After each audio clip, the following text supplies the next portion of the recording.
This is Democracy Now!, democracynow.org, The War and Peace Report. I'm Amy Goodman with Nermeen Sheikh. We turn now to Gaza, where Israel's military has killed at least 2 Palestinians in separate attacks. Israel claimed the men had approached the so-called yellow line that leaves more than half of the Gaza Strip under Israeli occupation. Israel has now killed at least 241 Palestinians since a U.S.-brokered ceasefire took effect on October 10th. This comes as the Norwegian Refugee Council reports Israel is allowing just 100 aid trucks a day to enter Gaza, far short of the 600 trucks per day Israel had pledged under the ceasefire deal. This is Amir Muqat, a displaced Palestinian in Gaza City. We have no life here. We've lost all hope. We returned to a pile of rubble. We have no water. We have no food. We came back to rubble. We hoped our house would still be there, but there's no suitable place for us to live. We need a tent to live in for us and for our children, and to have our lives back to the way it was before. We're joined now by the Palestinian analyst and writer Tareq Baconi. He's author of a new memoir, Fire in Every Direction. He's the grandson of refugees from Jerusalem and Haifa, grew up between Amman, Jordan, and Beirut, Lebanon. He's the president of the board of Al-Shabaka, the Palestinian Policy Network. He's also author of Hamas Contained, The Rise and Pacification of Palestinian Resistance. His award-winning short film is titled One Like Him. It is a queer love story set in Jordan. He's a former senior analyst for the International Crisis Group on Israel-Palestine. Welcome back to Democracy Now! It's great to have you with us. Congratulations on the publication of your book, Fire in Every Direction. Before we get to that, though, the latest. You are also an expert on Hamas, looking at, not even 1/6 of the aid is getting through that was promised by Israel since the ceasefire, and the killings continue, both in Gaza and the occupied West Bank. Listen, historically, every ceasefire that was negotiated between Hamas and Israel had adopted a phased approach. There would be the first phase where there would be the ostensible cessation of hostilities, and then after that, the idea was always that the negotiators would propel the parties to move into reconstruction, to move into lifting the blockade, to move into other aspects that would make life in Gaza livable. And the reality is that historically, every ceasefire got stuck in the first phase. There was never a real push to get Israel to adopt or to respect the second and third phases of the ceasefire. The parties would get stuck in the first phase. And so when this was negotiated, that was, I think, on the Palestinian side, always the fear that Hamas would release the captives, it would release the bodies of the captives, and then nothing would happen in terms of forcing Israel to respect the commitments that it had made under the ceasefire. And lo and behold, this is exactly where we're at. When the ceasefire, or the so-called ceasefire, was negotiated, the idea was that the U.S. would act as a guarantor, and that it would compel Israel to abide by its commitments. The reality is that the killing hasn't stopped. This is not a ceasefire. The killing hasn't stopped. The starvation continues. The aid that's going in is nowhere near what is needed. There's no ability to allow Palestinians to go back to any semblance of a dignified life. And so the reality is that the narrative is of a ceasefire. The reality is of the continuation of the genocide. And what do you think? Even if they were to move on to the second phase of the ceasefire deal, your assessment of the deal overall? Listen, the assessment of the deal overall is that it's a horrific deal. It doesn't give the Palestinians any space for actual self-governance.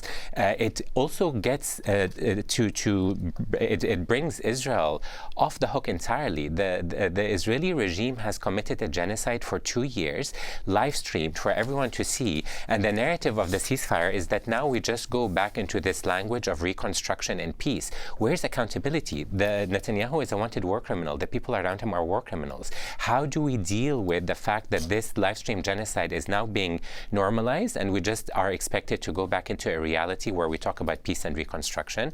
Before we do any of that, there has to be accountability, and Palestinians are the ones that have to govern Palestinian territory, not this international force that comes in that takes any kind of sovereignty or agency away from the Palestinian people. And you've also, of course, written a book, as we mentioned, on Hamas. What about the requirement, the provision vision of Hamas having to disarm and relinquish political power in Gaza? Hamas has always been consistent that it would be part of a Palestinian polity that would be inclusive, that brings other Palestinian factions in, that collectively are able to determine what future Palestinians might have. The requirement for disarmament has always been a tool that Israel has used and the U.S. has used to justify continued acts of oppression and violence against the Palestinian people. I've always said the same thing. If Hamas were to disappear tomorrow, if all of its weapons were to disappear tomorrow, the blockade will not end. The genocide will not end. This is not about Hamas. This is an Israeli war against the Palestinian people. It's a demographic war aimed at exterminating as many Palestinians as possible. And finally, before we go to your book, of course, you've been in New York the last few days and you've witnessed the victory of Zohran Mamdani. So if you could, a couple of things. First, say, you know, what you think that indicates in terms of a possible change in the U.S. I mean, not that New York City is necessarily representative, but a change in the position among the people on Israel-Palestine, and also the response of his, in Israel-Palestine, to his victory.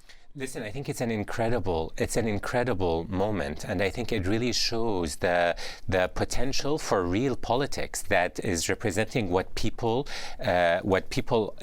general population feels around these key issues. I think in the past 2 years we've seen institutions of media, we've seen institutions of government being complicit in genocide, manufacturing consent for genocide, and people feel deceived. They feel like they've been lied to. And here we have a politician who's speaking to people's politics, who's speaking to people's desires, not just on Palestine, of course, but cost of living, on economic issues, real leftist values.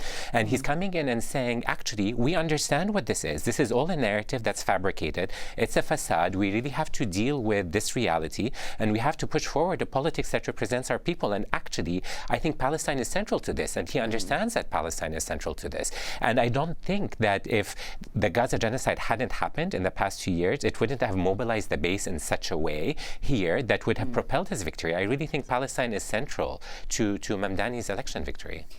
I want to turn to your book, Fire in Every Direction, a memoir, and your comments about putting out a memoir at this time, and yet the power of this magnificent book, talking about your life, your family's life, from Amman to London to Palestine.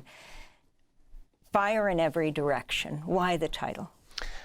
Well, the title is actually a phrase that I used to describe my mom in the book. My mom is an incredible activist, an incredible woman, and had in her university years in Lebanon been active on Palestine.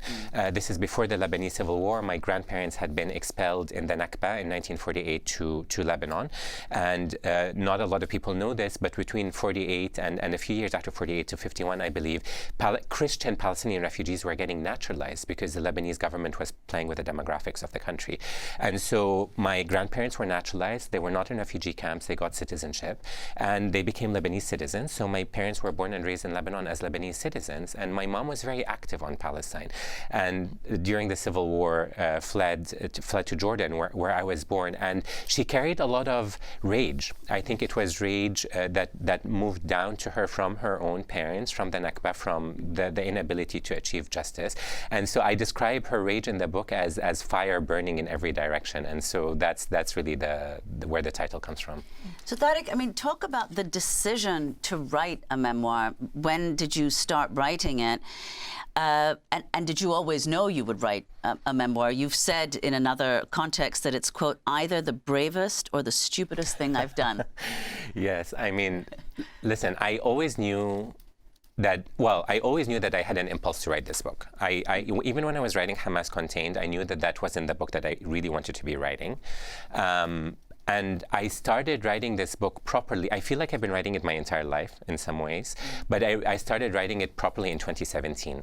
And I just could not have imagined it coming out at a moment of genocide. It was a really difficult reality to sit with, understanding that there would be this memoir at a moment of genocide when I feel like our collective gaze should be on Gaza. Every effort is trying to move us to look away from Gaza, and we should keep talking about Gaza. And the more I sat with this, the more I realized that actually this is a book about the Nakba. This is a book about, the genocide is the continuation of the Nakba in other ways, and this book is about the Nakba, about my grandparents, about my parents, about these structures of violence that have dispossessed and continue to dispossess Palestinians. And so in some ways, I think that this is just one facet of our collective story as Palestinians. I think one of the things that's extraordinary about the book, though, because it's true, the whole story is told in the context of the politics of Lebanon, Jordan, and Palestine. But what you do, and I'll just read the comments of the acclaimed Palestinian writer Isabella Hamad commenting on your book. She said, in the memoir, you refuse, quote, to separate the story of sexual identity from the story of political commitment, and in so doing, model a way to see our personal struggles as intertwined with our collective ones. So if you could elaborate on that, the many decisions you took in the writing of the book, what was included, what was excluded, and how you came to, bring the two together, so the political and the personal. Absolutely. I mean, listen, when I started writing this book, for me, this book at its core is a love story between two boys in Amman. That's what this book is, and that's what it had always been. When I wanted to write it, that's what the initial impetus for the writing, the creative impulse, was to write a love story that I felt couldn't be narrated when I was growing up. And I didn't even consciously think that Palestine or even the story of my grandparents or the Nakba would be a part of it. And the more I wrote, the more I realized that there's no story to be told here without telling the story of who I am as a person, and that's the story of my grandparents, and that's the story of my parents. And so obviously that became a very political book. And in some ways, I can understand that now in retrospect, but I can't say that it was a conscious decision at the time. I also know that intellectually, a lot of my work has come to understand Palestine through queer theory as well, understanding how, queerness is demonized, is certainly where I was coming from. And in many ways, Palestine is demonized here. And this is not a story of East-West. This is a story of silences, of how, these structures of oppression or these structures of violence allow certain things to be said and not to be said. And so the way that I came into my queer identity unraveled this whole idea of normative discourse that we have to accept and abide by, and pushed me to think about, what can you challenge? What's not being said? What are the silences that we're comfortable with, and to poke? You talk about what you've described as a complicated and unresolved relationship with the word gay. At one point, you even call it revulsion. Yeah, I mean, I think this is a complicated history. I think many people have written on this. The most famous book on this is obviously Joseph Mas'ad's Desiring Arabs. This idea that the LGBTQ plus labels have also been used by the West as part of empire. That they go into these uncivilized, barbaric spaces, and they civilize. They have a savior complex that they're bringing in to save women or to save minorities or to save LGBT folk. Meanwhile, this is all a recipe for empire and for violence. And Israel does that exceedingly well. This Tel Aviv is the capital of gay life, this pinkwashing, where if you're gay or if you're not gay, if you're Palestinian, you're living under apartheid. It doesn't matter. But this is a civilizational discourse that's embedded in these terms. And so being someone who grew up in Amman, you can't really adopt this language without falling into the trap of then being seen as part of empire or part of this foreign invasion into one's lands. And I think there's a beautiful effort and movement among queer communities in the region to reclaim that language, to not accept it as part of that liberal discourse of the West, which is often a very violent discourse of empire, and to bring it back to a discourse of democracy and decolonization and freedom. So I identify as a queer man today as part of a political project. It's not just a sexual identity. It expands beyond that and rejects Zionism and rejects authoritarianism, and that's part of my queerness. I mean, you said earlier that the book, it's about silences, at both, East and West, not exclusively one or the other, about Palestinianness in the West and about queerness in Jordan and the broader Middle East. I mean, in a way, your decision to write this as a memoir rather than fiction is another way in which you subvert that silence by fully assuming your voice. Yes, and it was a difficult decision. That's why I said it was either the stupidest or the bravest thing I've done, because it was a difficult decision. I think there is literature coming out of the Middle East, certainly fictional, but also some nonfiction that's engaging with questions of queerness. But for me, I always felt that I could write this as fiction. I could also write it as a pseudonym, and I think that would be a very important contribution. But I just knew that this wasn't what I wanted to do. I wanted to, whatever it means for me socially and politically, it was important for me to say there is space for these narratives. We're not a monolith, and there is space for these stories, and we need to be able to hold this. If we're talking about liberation and we're talking about emancipation and Palestine, what is that? That's inclusive of everything. Obviously, it's dismantling Zionism, but it's also dismantling the patriarchy and homophobia and other forms of social oppression. And so it felt to me that this was something that I needed to own. Before we end, toward the end of your book, you talk about your decision to go to Palestine. Describe that journey. So I grew up in Jordan, and I was never allowed to go to Palestine because there, for Jordanian men specifically, it's very difficult to get visas to go to Palestine. And so I had worked on Hamas Contained as part of my doctoral thesis for years before I had ever visited Palestine. And then when I naturalized as a UK citizen in 2014, that was my opportunity to go back. You know, as I joke in the book, the colonial masters of my grandparents giving me permission to go into Palestine, which is now under the settler colony of Israel. And so it was that was the first trip that I did that I made with my UK passport, and it was incredibly powerful because it felt like I had grown up there. I had never been, but it felt like I had grown up there. The stories of my grandparents, my parents, and it was really important for me to go to Gaza. I didn't spend enough time in Gaza. I wished I had been given more permission to do that. Tell us what years. This was in 2015. 2015. So a few years after the Israeli military assault in the 2014 war, the devastation was extreme. I mean, now it seems relatively not as extreme as what we're seeing today. But even then, it was shocking to see how the Israeli military assault sort of devastates neighborhoods in Gaza. We want to thank you so much for being with us. Tareq Baconi, Palestinian analyst and writer. His memoir is just out. It's called Fire in Every Direction. The president of the board of the president of the board of Al-Shabaka, the Palestinian Policy Network, author also of the book Hamas Contained: The Rise and Pacification of Palestinian Resistance. That does it for our show. Happy birthday to Emily Anderson and John Hamilton. I'll be in St. Louis Friday night with Q&As in 2 movie theaters following Steal This Story, Please. Check out our website at democracynow.org. I'm Amy Goodman with Nermeen Sheikh. Thanks for joining us.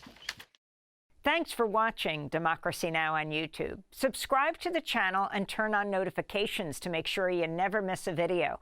And for more of our audience-supported journalism, go to democracynow.org, where you can download our news app, sign up for our newsletter, subscribe to the daily podcast, and so much more.